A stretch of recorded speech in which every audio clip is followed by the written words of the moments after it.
Bonjour à tous et bienvenue sur boursicoté.com pour cette nouvelle analyse technique Forex et matières premières avec une paire de devises euro-dollar qui valide une poursuite du mouvement baissier sous sa zone des 1.17. J'avais attiré votre attention la semaine dernière sur cette configuration avec cette cassure donc de cette zone de support qui du coup s'était retrouvée résistance.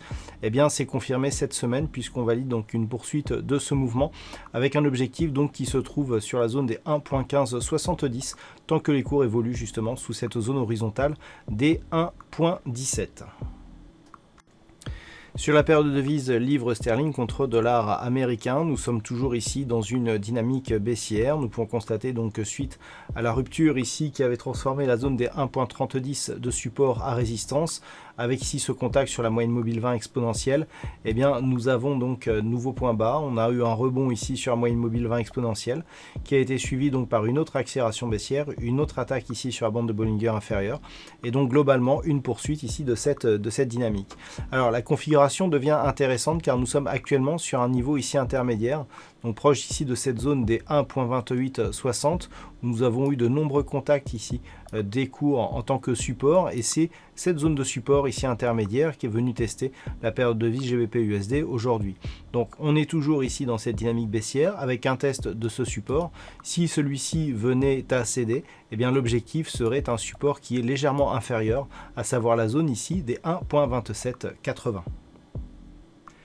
Sur l'or, nous étions la semaine dernière sur une totale incertitude entre une possible ici cassure de la zone de support des 1875 $ l'once et une cassure ici à la hausse de la moyenne mobile 20 exponentielle. C'est cette moyenne mobile 20 qui a cédé.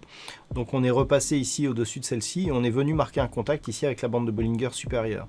Donc par rapport à cette configuration, on reste toujours ici dans un flux baissier avec des points bas qui sont toujours descendants. Mais ce que l'on peut remarquer, c'est que par rapport justement à cette zone de résistance oblique, par rapport au dernier contact que nous avons eu, on va se rapprocher, voilà. Ce que l'on peut remarquer, c'est que après ce dernier contact ici qui s'est fait sur la zone de résistance oblique qui était un contact majeur, on est venu marquer ici un point bas significatif, proche des 1850 $ l'once, avant de revenir ici sur cette zone de résistance. Depuis, les contacts ici s'intensifient, on en a de plus en plus, mais on n'a jamais eu de nouveaux points bas, justement par rapport à cette zone des 1850. On est venu chercher ici un point bas proche des 1860 $ l'once et on revient déjà aussi au contact de cette résistance. Clairement, la probabilité augmente d'avoir une cassure haussière ici de cette résistance oblique, auquel cas nous aurions une sortie de cette dynamique avec une possibilité dans ce cas de repartir ici en direction des 1980 $ l'once. Nous pouvons constater d'ailleurs que par rapport à ce triangle, on est sorti par le bas, on n'a pas cassé la pointe, mais que si désormais on recassait ici cette zone, on aurait un signal de poursuite. Alors avec un triangle qui s'était bien neutralisé, on est vraiment sorti ici par la pointe. Donc clairement, avec ce double contact ici que nous avons donc par rapport à ce point bas, on voit que sur un point de vue un peu plus moyen terme, d'ailleurs si on reprend ici ce dernier contact que nous avions eu en août, on retrouve quasiment le contact que nous avons eu très récemment.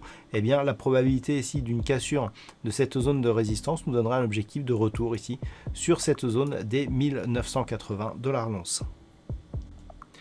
Et puis enfin, on termine avec le WTI qui est venu valider ici vraiment cette configuration technique. Alors l'analyse technique a des limites, mais là on est quand même sur des niveaux assez précis. Je vous indiquais qu'en cas de rupture ici des 39 $ le baril, et si on confirmait ici sous cette zone intermédiaire que nous avions sur cette zone ici à 36.80, on était ici entre 36.20 36.80 ici pour ces deux points bas significatifs. L'objectif était ici la zone des 34.60. Alors cette zone elle a été testée d'une manière assez agressive. On est venu ici chercher la bande de Bollinger inférieure.